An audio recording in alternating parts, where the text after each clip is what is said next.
상속 증여세에 있어서는 가장 좋은 왕도, 그러니까 가장 좋은 방법이라고 하면 빨리 주는 것. 자녀나 배우자에게 빨리 준다라는 건 그냥 냅두면 상속세가 굉장히 크게 나올 수 있기 때문에 그런 대상이 되시는 분들은 증여라고 하는 선택할 수 있는 방법을 통해서 가능한 한 배우자나 자녀들에게 적정 자산을 미리 좀 빨리 주는 것. 이거를 한꺼번에 상속이 발생하게 되면 모든 재산을 다 더해서 계산을 하게 되다 보니 부동산이 다수 여러 개가 있다면 그 중에 일부를 혹은 한 개라고 하더라도 지분 일부를 쪼개서 여러 번에 걸쳐서 나누어서 여러 명에게 사전 증여하는 방법이 가장 좋다, 이렇게 말씀드릴 수 있을 것 같고요. 이제 연말 정산 시즌이 돌아와서 저희 전문위원님이랑 함께 부동산 절세 포인트들도 좀 짚어보고 싶은데요. 지난해 세법이 개정되면서 소득공제 한도가 좀 늘어난 것들이 있어요. 이 중에서 부동산에는 좀 어떤 항목들이 있을까요? 부동산과 관련된 연말정산의 항목들은 크게 보면 4가지입니다. 주택임차 차입금의 원리금 상환액, 그 다음에 장기주택 저당 차입금 이자 상환액, 그 다음에 주택마련저축의 납입액, 저축액, 그 다음에 월세를 내시는 경우에 월세 세액공제, 이렇게 4가지가 있다고 보시면 될 것 같습니다. 월세 같은 경우에는 세액공제 한도가 그래도 꽤 오른 것 같더라고요. 월세 세액공제 같은 경우에는 조건이 있습니다. 그러니까 총 급여 8천만 원을 넘지 않는 근로자가 국민주택 규모 이하이거나 기준시가로 4억 이하인 집 또는 오피스텔이나 주거용 오피스텔이나 고시원에 임차료, 즉 월세를 지급한 경우에 최대 1,000만 원의 범위 내에서 냈던 월세액의 15% 또는 급여 수준에 따라서요, 15% 또는 17%를 연말정산 때 세액공제로 돌려주는 제도입니다. 이 한도가 종전에는 750만 원이었었는데요. 이제 1,000만 원까지 늘어나게 됐다. 실제로 월세가 좀 많이 오르기도 했으니까요. 이제 또 부동산 관련 세금을 신고할 때는 또 주의해야 되는 사항들이 있을까요? 부동산을 양도할 때 내야 되는 양도소득세와 관련해서는 이것이 굉장히 좀 복잡하고 그 다음에 케이스가 되게 다양하게 많을 수 있기 때문에 이 부분 때문에 실제로는 탈세 의지 없이도, 즉 탈세하려는 마음은 전혀 먹지 않았다고 하더라도 본의 아니게 잘못 신고되는 경우들이 굉장히 많습니다. 대표적으로 많이 발생하는 실수임에도 불구하고 납세자인 당사자에게는 굉장히 치명적일 수 있는 실수 중에 하나가 1주택 비과세의 신고 부분인데요. 본인 스스로 나는 집이 한 채밖에는 없어 라고 생각을 하시게 되면 실제로 양도를 하시고 나서도 신고 대상, 세액이 없을 거니까 신고 대상이 아니라고 생각해서 신고 자체를 안 하시는 경우가 있거나 금액이 큰 경우에는 세금이 조금 나오게 되는데 이 경우에도 1주택 비과세 방식에 의해서 신고를 하시는 경우가 대부분인데요. 자, 이렇게 신고를 했다가 처음에는 아무 문제가 없고요. 수년 뒤 정도에 과세당국에서 이것을 확인하고 조사하는 과정 중에서 그 집을 팔았던 당시에 실제로는 그 납세자 당사자나 아니면 같이 살고 있는 그 가족들, 예를 들면 배우자라든지 자녀라든지 그 자녀들 앞으로 세법상 집으로 볼 수 있는 다른 부동산을 가지고 있는 게 확인이 되면서 1주택 조건이 깨지게 돼서 비과세를 못 받게 되는 이런 문제가 발생할 수 있습니다.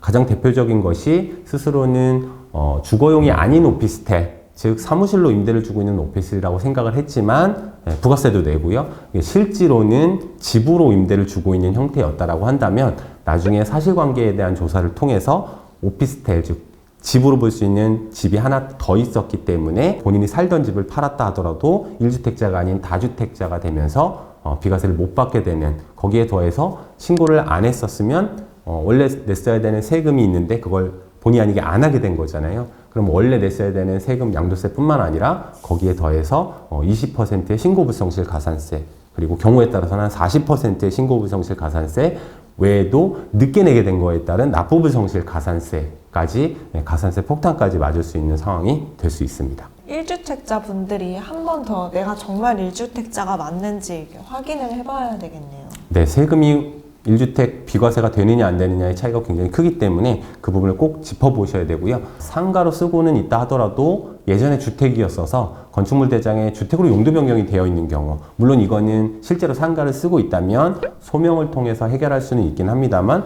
팔기 전에 미리 용도 변경을 좀 해놓는다든지 혹은 특례 대상이 되지 않는 지방의 농어촌 주택 같은 경우는 농촌에 있다고 다 집수를 빼주는 건 아니거든요. 그 조건에 맞는지, 나뿐만 아니라 배우자가 그런 부동산을 갖고 있는 건 없는지를 꼭 점검해 보셔야 합니다. 최근에 이제 상속이나 증여를 통해서 부동산을 이전할 때는 세금을 좀 최소화할 수 있는 절세 전략이 있을까요? 상속 증여세에 있어서는 가장 좋은 왕도, 그러니까 가장 좋은 방법이라고 하면 의외로 되게 간단합니다. 그러니까 빨리 주는 것. 자녀나 배우자에게 빨리 준다라는 건 상속과 원래 증여는 거의 한 몸처럼 움직이는데요. 상속이라고 하는 거는 임의대로 선택할 수 있는 게 아니죠. 왜냐면 돌아가셔야만 이제 정리가 되는 거니까. 자, 빨리 준다는 거의 의미는 그냥 냅두면 상속세가 굉장히 크게 나올 수 있기 때문에 그런 대상이 되시는 분들은 증여라고 하는 선택할 수 있는 방법을 통해서 가능한 한 배우자나 자녀들에게 적정 자산을 미리 좀 빨리 주는 것. 그리고 상속 이전에 이거를 한꺼번에 상속이 발생하게 되면 모든 재산을 다 더해서 계산을 하게 되다 보니 예를 들면 부동산이 다수 여러 개가 있다면 그 중에 일부를 혹은 한 개라고 하더라도 지분 일부를 쪼개서 그리고 금융자산도 마찬가지로 금액을 쪼개서 여러 번에 걸쳐서 나누어서 여러 명에게 사전 증여하는 방법이 가장 좋다 이렇게 말씀드릴 수 있을 것 같고요. 자산이 좀 많으신 경우에는 세대를 걸러서 할머니, 할아버지에서 이제 아버지, 어머님 세대로 가지 말고 손자녀에게 걸러서 세대를 넘겨서 주시는 것도 한 방법이 될 수 있는 게 세대를 걸러서 주게 되면 그 자녀 세대로 가는 것보다 30% 할증되는 세금이 더 붙는데요. 그렇다 하더라도 자녀 세대로 갔다가 다시 한참 뒤에 또 그 다음으로 넘어가는 200%에 해당하는 세금을 내는 것보다는 훨씬 더 저렴한 방법이 될 수 있다. 이렇게 말씀드릴 수 있을 것 같습니다. 다주택자분들은 부동산 매매를 할 때 양도소득세를 좀 줄일 수 있는 방법이 없나 이런 부분들에 좀 관심이 있을 것 같아요. 좀 그런 방법이 있을까요? 네, 당연히 있습니다. 그 여러 가지가 있는데요. 우선 다주택이라고 하더라도 조정 대상 지역이 아닌 곳에 있는 집은 주택일 경우에요. 애초에 중과의 대상이 아닙니다. 이걸 많은 분들이 좀 놓치고 계세요. 다주택은 중과가 된다. 이렇게만 인식을 하고 계시는 거고요. 그러니까 즉 다시 얘기하면 다주택자라고 하더라도 가지고 계시는 집들 중에서 조정 대상 지역이 아닌 지역에 있는 집을 먼저 판다면 이거는 중과세 되는 것이 아니다라는 거니까 아주 기초적으로는 그러면 그런 집을 먼저 팔고 나서 그 다음에 규제 대상인 조정 대상 지역에 있는 주택을 집수를 줄인 상태에서 팔게 되면 아주 단순하게도 양도소득세는 줄어들 수 있고요. 내년도 5월 9일까지는 어차피 조정 대상 지역에 있는 집이라고 하더라도 중과세가 유예가 되어 있습니다. 자주 발생하는 일은 아니기는 하겠습니다만 규모가 크지 않더라도 이익이 났던 부동산 여러 개를 이제 같은 시기에 비슷한 시기에 넘겨야 되는 이런 상황이 된다면 해를 넘겨서 하나는 올해 팔한다면 나머지 하나는 내년 초에 나눠서 팔게 되면 즉 이익이 합산되지 않도록 하게 되면 소득세는 누진세율 체계로 되어 있기 때문에 줄어들 수 있는 방법이 또 될 수도 있고요. 반대의 경우도 있습니다. 그러니까 이익이 났던 부동산을 팔아야 되는 상황이 어쩔 수 없이 생겼다라고 한다면 손해가 났던 부동산은 없는지 그죠? 샀던 가격보다 더 떨어진 부동산이 만약에 있다라고 한다면 이거를 오히려 반대로 같은 연도에 팔게 되면 이 이익과 손해를 합쳐져서 상기치고 나서 세금을 조금 더 적게 낼 수 있는 방법도 있을 수 있습니다. 요즘 또 집을 알아보시는 분들이 제일 힘들다 하는 게 대출 규제인데요. 그 주택담보대출을 받으면서도 또 절세 효과를 기대하는 방법도 있다고요. 그 해당 조건에 딱 맞춰질 수 있는 규모를 사시려고 하시는 분들이라면 연말정산 때 공제를 받을 수 있는 항목 중에서 제일 큰 것이 바로 장기주택 저당 차입금 이자 상환액입니다. 대출을 받아서 이자를 내는 금액에 대해서 연말정산 때 공제를 해주는 제도인 거고요. 조건이 있습니다. 취득 당시의 기준시가가 집을 살 때의 기준시가가 6억을 넘지 않았어야 된다라고 하는 게 조건인데 24년도 이전에는 이 기준이 5억이었습니다. 그래서 집값이 올랐으니까 기준이 좀 높아져서 대상이 좀 더 넓어지게 됐다라고 볼 수 있고요. 그다음에 이런 집을 흔히 얘기하는 모기지 담보대출, 담보대출로 받은 경우에 상환기간과 금리의 조건에 따라서 이제 여기서 차이가 발생을 하게 됩니다. 최대 2천만 원까지 이런 이자 납부액에 대해서 연말정산에서 소득공제를 받게 되는데 기간이 길어지면 즉 대출을 받는 기간 자체를 좀 길게 하고 그 다음에 한동안 변동금리에 대한 부담 때문에 사회적으로 좀 문제가 된 적이 있어서 변동금리가 아니라 일정 기간 이상 동안에 고정금리 대출로 받게 되면 역시 같은 이자를 냈다고 하더라도 한도를 좀 더 많이 공제를 받을 수 있는 측면이 있습니다. 최근에 대한민국에서 가장 핫한 주제가 바로 상속세인 것 같아요. 정부에서는 올해 상반기 상속세 최고세율을 인하하고 또 최대 주주의 그 보유주식 할증 평가를 폐지하는 그런 상속세법 개정안을 추진하겠다고 했거든요. 근데 아직 뭐 국회에서나 논의가 활발하게 되지는 않아서 이게 진짜 개정이 될 수 있나? 이게 좀 불투명한 상황인 것 같아요. 전문위원님께서는 이 상속세법 개정안을 좀 어떻게 보세요? 당연히 개정이 필요하다고 생각하고 있습니다. 그 소위 재산이 많은 부유층이라면 더 많은 세금을 좀 부담해야 한다라고 하는 부분에 대해서는 저는 전혀 의견이 없습니다만 이 제도 자체가 28년 정도 전쯤에 만들어졌거든요. 이 당시에 만들어진 상속세의 공제 기준 금액에 비해서 그 사이에 전반적인 자산의 가격이 크게 올랐습니다.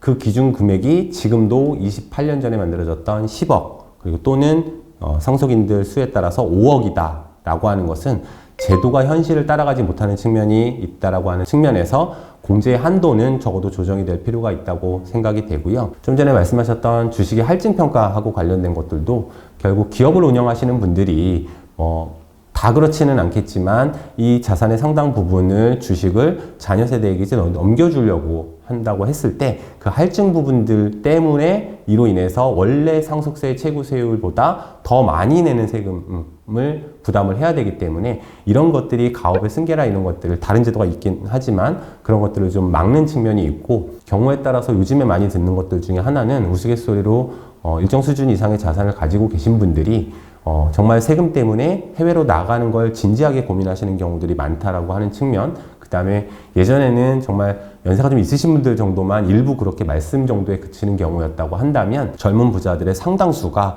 이 세금을 피하기 위한 목적으로 해외로 나가는 것을 고민한다는 측면에서 보면 어떠한 형태로든 상속증여세의 개편은 개정이 필요하다 이렇게 생각합니다. 유산취득세 같은 경우에도 좀 어떤 분들은 이게 더 선진화된 제도다라고 말씀하시는 분들도 있는데 네. 거기에도 동의하실까요? 유산세 방식이라고 하는 건 지금 우리나라 상속세법이 취하고 있는 입장입니다. 돌아가신 분을 기준으로 그분의 모든 재산을 다 더해서 세금을 계산하는 방법이고요. 경우에 따라서는 일정 기간 상속 이전에 일정 기간 이전에 증여를 했던 것까지 10년 안쪽 것까지 다 더해지게 되는 형태를 띠는 것이 바로 유산세, 현재 유산세 방식인데요. 상속세는 누진세율 체계로 되어 있기 때문에 이렇게 한꺼번에 다 더해서 계산을 하면 할수록 더 높은 세금을 부과를 하게 됩니다. 그래서 자산에 맞게 재산이 더 많으면 더 많은 세금을 부과해야 된다는 측면에서는 맞는 논리이기는 하지만 그러다 보니까 불필요하게 공제액도 적은데 이것까지 더해지면서 즉 유산세 방식으로 인해서 상속세를 좀 많이 걷게 되는 이런 문제가 발생을 하는 거고요. 그렇다면 이 부분을 다른 방식으로 한다고 했을 때가 바로 이제 취득세 방식인데 돌아가신 분의 모든 재산을 다 더해서 계산을 하는 것이 아니라 그걸 몇 명의 사람에게 나눠줬느냐에 따라서 즉 받는 사람들이 취득한 재산의 규모에 따라서 세금을 매긴다 같은 상속세라고 하더라도 이런 방식으로 되어 있는 것을 취득세 방식이라고 하는 거여서 최근에 들어서는 다수의 국가들이 이 취득세 방식을 선택하고 있다라는 데에는 여러 가지 이유가 있을 거고요. 그런 측면에서 보면 이것과 관련된 논의도 계속해서 가급적이면 적정한 시기 내에 너무 늦지 않게 기존의 유산세 방식에서 취득세 방식으로 개편이 되는 것이 바람직하다고 봅니다. 네, 이렇게 오늘 저희 우병탁 전문위원님과 함께 내년 보유세 전망부터 이제 부동산 절세 꿀팁 그리고 여러 가지 세법 개정 관련된 이슈까지 살펴봤는데요. 이제 많은 도움 되셨길 바랍니다. 감사합니다.